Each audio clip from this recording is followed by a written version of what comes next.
So sometimes you just want to find out if a model has a particular parameter in there that is designated or not. And there's several ways to do this, but within Nitro-CELL, we're going to use the table parameter function using the isDesignated option.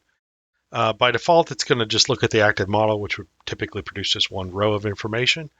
But we're going to open this up and say, I want to look at every model. And we can either be uh, very specific about what we're asking for. For example, if I said description, and we want to write that to my table as an output, we'll just run this for now just so we can kind of see what this produces.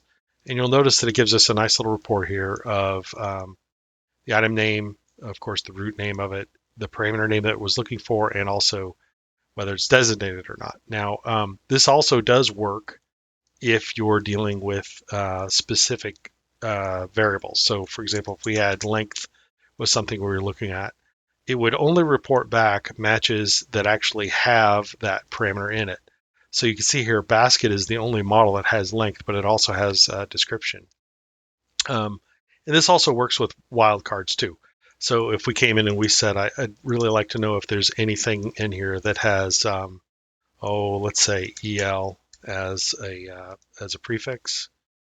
And in this case, we have one match here, which there is at least one parameter in there, and it is false. And we could also add in maybe something a little bit more generic, like maybe I'm interested in model by, anything that has that in there.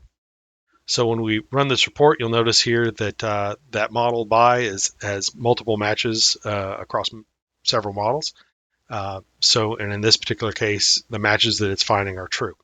So very powerful function, very useful for quickly determining the state of parameter data within your models using tables in Excel.